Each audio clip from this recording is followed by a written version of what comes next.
बिस्मिल्लाहिर्रहमानिर्रहीम। अस्सलाम वालेकुम स्टूडेंट्स। आज हम डिस्कस करेंगे स्ट्रक्चर ऑफ न्यूरॉन को। सबसे पहले ये देखना है कि न्यूरॉन्स क्या होते हैं, हमारी बॉडी में कहाँ पे प्रेजेंट होते हैं और ये क्या फंक्शंस परफॉर्म करते हैं। न्यूरॉन्स असल में हमारा सेंट्रल नर्वस सिस्टम बनाते हैं और हमारे बॉडी के दरमियान कम्युनिकेशन जो होती है वो न्यूरॉन के जरिए से ही होती है। न्यूरॉन्स को हम ये भी कह सकते हैं कि these are building blocks of neurons are building blocks of nervous system. ये हमारा नर्वस सिस्टम बनाते हैं। जैसे कोई भी बिल्डिंग जो है ब्रिक्स से मिलके बनी होती है, इसी तरीके से हमारा नर्वस सिस्टम जो होता है वो बहुत सारे न्यूरॉन्स पे मुश्तमिल होता है। बेसिकली न्यूरॉन्स काम कैसे करते हैं ये हमने देखना है। करते क्या है, मिसाल के तौर पे मैं आपको बताती हूँ कि एक स्विच है, जब हम उसको ऑन करते हैं तो वायर्स के अंदर इलेक्ट्रिक करंट जो है वो फ्लो करता है, जिसकी वजह से बल्ब ऑन हो जाता है, ये पंखा चल जाता है। तो इसी तरीके से ये जो न्यूरॉन्स होते हैं ये हमारी बॉडी के अंदर कम्युनिकेशन देते हैं। कोई भी सिग्नल जो बाहर से आता है वो न्यूरॉन्स के जरिए से हमारे सेंट्रल नर्वस सिस्टम में जाता है। उसके मुताबिक हमारी बॉडी जो है, हमारा ब्रेन सेल जो है वो रिस्पॉन्स शो करवाते हैं। तो पहली बात मैंने आपको बता दी कि building blocks of nervous system है। इसके अलावा इनका काम ये होता है बॉडी के अंदर कैरी इम्पल्सेस और इंफॉर्मेशन, नर्व इम्पल्सेस को ट्रांसमिट करना from one part of the body to another. इस तरीके से ये कम्युनिकेशन जो है प्रोवाइड करते हैं through electrochemical process. Electrochemical process के जरिए से ये कम्युनिकेशन प्रोवाइड करते हैं बॉडी के दरमियान, बॉडी के सेल्स के दरमियान। और ये हमारी बॉडी के अंदर बेशुमार किस्म के न्यूरॉन्स पाए जाते हैं। फॉर एग्जांपल 100 बिलियन न्यूरॉन्स जो हैं, 100 billion neurons are present in brain cell. Brain cells के अंदर तकरीबन 100 बिलियन न्यूरॉन्स प्रेजेंट होते हैं। और न्यूरॉन्स होते हैं मल्टीपल शेप्स एंड साइजेस होते हैं इनके। और अगर हम बात करें कि ये होता कैसे है, ये न्यूरॉन सेल्स कैसे होते हैं, जैसे दूसरे बॉडी सेल्स होते हैं। जनरलाइज्ड सेल की अगर हम बात करें तो उसमें आपको पता ही है जनरल बॉडी सेल्स जो होते हैं उसका सबसे आउटर मोस्ट कवरिंग जो होती है उसे हम सेल मेम्ब्रेन कहते हैं, वो प्रेजेंट होती है। और उसके अलावा उसके अंदर सेल के अंदर न्यूक्लियस प्रेजेंट होते हैं, माइटोकॉन्ड्रिया प्रेजेंट होते हैं। और सेल्स के अंदर और important structure for example endoplasmic reticulum, Golgi apparatus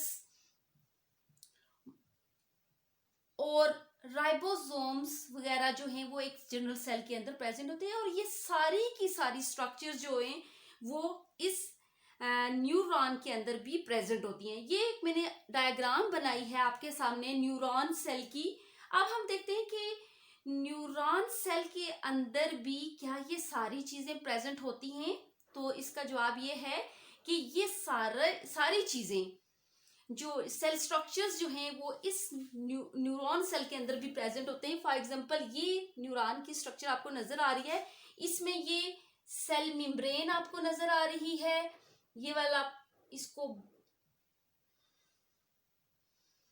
cell body का नाम दिया जाता है, ये वाला ये स्ट्रक्चर। और इस सेल बॉडी, न्यूरॉन की सेल बॉडी के अंदर ये सारी की सारी स्ट्रक्चर जो है इंपॉर्टेंट प्रेजेंट होती हैं।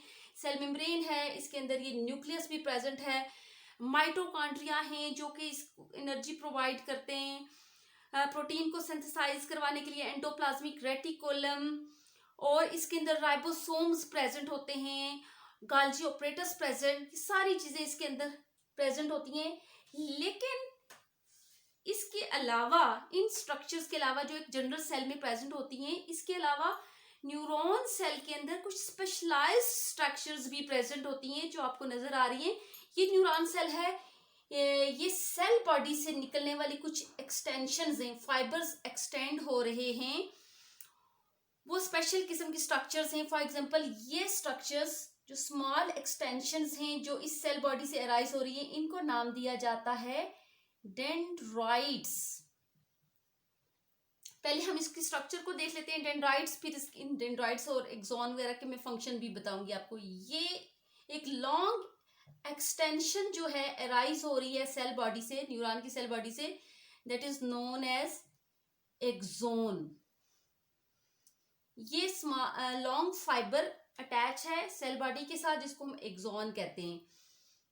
ये डेंड्राइट्स हो गई स्मॉल एक्सटेंशन, और ये एक्सॉन होंगे, ये स्पेशलाइज्ड स्ट्रक्चर्स प्रेजेंट हैं।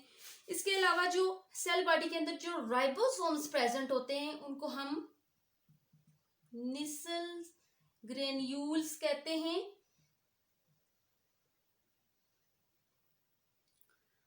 और इसके अलावा इसके अंदर स्पेशलाइज्ड स्ट्रक्चर्स आपने देख ली, डेंड्राइट्स प्रेजेंट होती हैं, और कम्युनिकेशन इनके अंदर जो होता है वो इलेक्ट्रोकेमिकल प्रोसेस के जरिए से कम्युनिकेट करते हैं। इनके अंदर साइनेप्स प्रेजेंट होते हैं।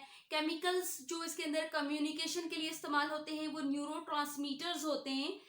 और अगर हम इसकी स्ट्रक्चर देखें तो इसको में ये जो प्रोटोप्लाज्म से एक्सटेंशंस अराइज हो रही हैं, इसलिए हम इनको प्रोटोप्लाज्मिक एक्सटेंशंस या हम इनको सिंपली फाइबर्स भी कह सकते हैं, जो दो तरह की होती हैं, जो मैंने अभी इनकी स्ट्रक्चर बताई आपको।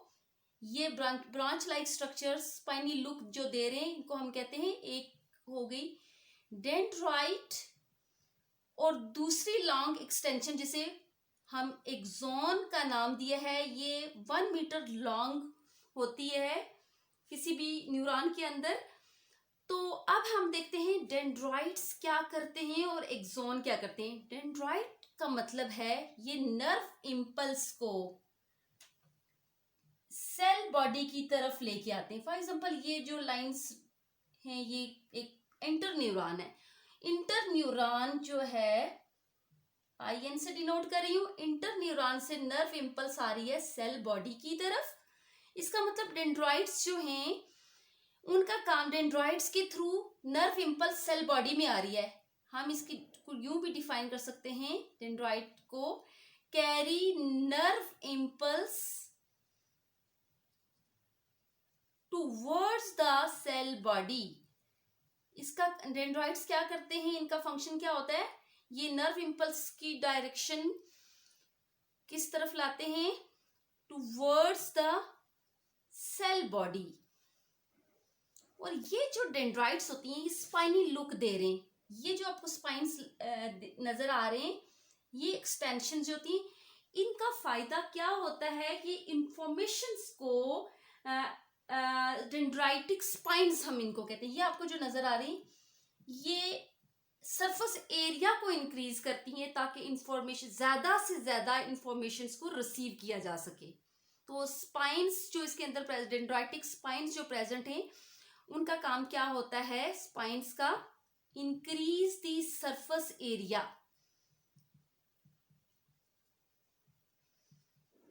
सरफेस एरिया को इंक्रीज करती हैं फॉर व्हाट पर्पस, कि इंफॉर्मेशन ज्यादा से ज्यादा नर्व इम्पल्सेस या सिग्नल्स जो दूसरे न्यूरॉन से आ रहे हैं उनको सरफेस एरिया ज्यादा मिल जाता है, जिसकी वजह से यहाँ पे इंफॉर्मेशन आ जाती है सेल बॉडी में। तो इसकी डायरेक्शन क्या हो गई, इंफॉर्मेशन इंटर न्यूरॉन से सेल बॉडी में आई, और सेल बॉडी से फिर कहाँ पे जा रही है इंफॉर्मेशन, एक्सॉन की तरफ, और फिर सेल बॉडी से इंफॉर्मेशन आगे की तरफ जा रही है। ये इसकी डायरेक्शन है। तो हम एक्सॉन के बारे में कह सकते हैं कि क्या करता है, carry nerve impulses away from the cell body, away from cell body. ये तो आपको डिफरेंस पता चल गया कि एक्सॉन, डेंड्राइट्स और एक्सॉन में क्या डिफरेंस है। डेंड्राइट्स नर्व इम्पल्स को सेल बॉडी की तरफ लेके आते हैं, और एक्सॉन जो है लॉन्ग एक्सटेंशन, वो नर्व इम्पल्सिस को सेल बॉडी से अवे लेके जा रहा होता है, जिसकी लेंथ 1 मीटर लॉन्ग भी हो सकती है। अब हम एक्सॉन की स्ट्रक्चर को देखते हैं कि आपको ये नजर आ रहा है एक्सॉन, ये लॉन्ग एक्सटेंशन जो है आपको नजर आ रहा है, ये एक्सॉन है।